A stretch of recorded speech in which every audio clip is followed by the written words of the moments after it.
Hi అండి అందరికీ.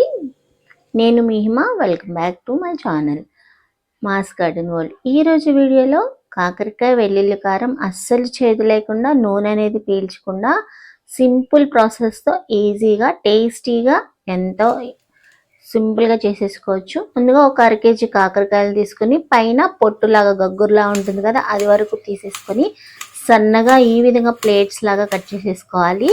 సన్నగా కట్ చేసేసుకుని ఇదిగోండి ఇట్లా కట్ చేసేసుకొని ఇప్పుడు దీనిలో గింజలు కానీ ఏమైనా ఉంటే రిమూవ్ చేసేసుకోవాలి. గింజలు లేకపోతే తీకోకపోయినా వేసేసుకోవచ్చు.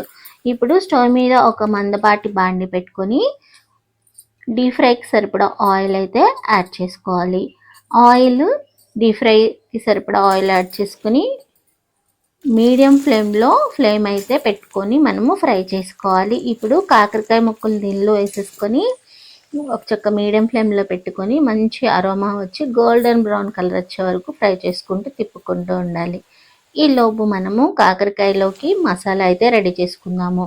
ఒక చిన్న కప్పు వేరుశనగ గుళ్ళు, ఒక 2-3 స్పూన్ల శనగపప్పు వేసుకున్నాము. వేసుకొని అలా పక్కన పెట్టుకోండి. ఈ లోపు మనకి కాకరకాయలు అనేవి గోల్డెన్ బ్రౌన్ కలర్ వచ్చేసినాయి కదా, వీటిని పక్కకు తీసేసుకోవాలి. 2 బ్యాచ్లుగా అయినాయి నాకు. ఇవి 2 కూడా నేను ఫ్రై చేసేసుకున్నాను. ఫ్రై చేసేసుకొని వీటిని పక్కకు తీసేసుకోవాలి. పక్కకు తీసేసుకున్న తర్వాత ముందుగా మనము పెట్టుకున్నాం కదా వేరుశనగ గుళ్ళు, శనగపప్పు, అది కూడా ఈ ఆయిల్లో డీప్ ఫ్రై చేసేసుకోవాలి. దీనిలో కరివేపాకు కూడా వేసుకుంటే చాలా బాగుంటుంది. నా దగ్గర అయితే కరివేపాకు ఇప్పుడు అవైలబుల్ లేదు, అందుకని నేను వేసుకోలేదన్నమాట. ఇప్పుడు వేరుశనగ గుళ్ళు దీనిలో వేసేసుకొని ఒక స్పూన్ జీలకర్ర, ఒక 5-6 గబ్బాలు వెల్లుల్లి, రుచికి సరిపడినంత గల్లులుప్పు వేసుకున్నాను. 1 స్పూన్ వరకు గల్లులుప్పు, ఒక 3 స్పూన్ల కారం వరకు యాడ్ చేసుకోవాలి.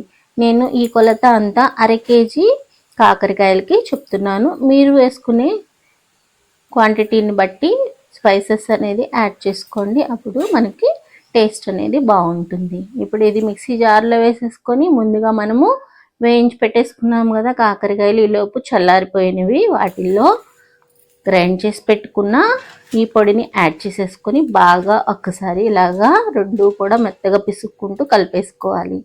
ఇలా కలపటం వల్ల మనకి పొడి అనేది బాగుంటుంది. బాగా అంత పొడిలాగా కాకుండా అలా కలిపేసుకుంటే ఎమీగా ఎంతో టేస్టీగా ఉండే కాకరకాయ వెల్లుల్లి కారం రెడీ అయిపోతుంది. ఇప్పుడు ఒక వేడివేడి అన్నంలో వేసుకొని చక్కగా ఒక ముద్దలు అలా కలుపుకొని నోట్లో పెట్టుకుంటే అంత టేస్ట్గా ఉందంటే అంత టేస్ట్గా ఉంది, నోట్లో నీళ్ళు వచ్చేస్తున్నాయి అన్నమాట. మీరు కూడా ట్రై చేసి ఫీడ్బ్యాక్ అయితే ఇవ్వండి. ఛానల్ని సబ్స్క్రైబ్ చేసి లైక్ చేయండి. Thank you.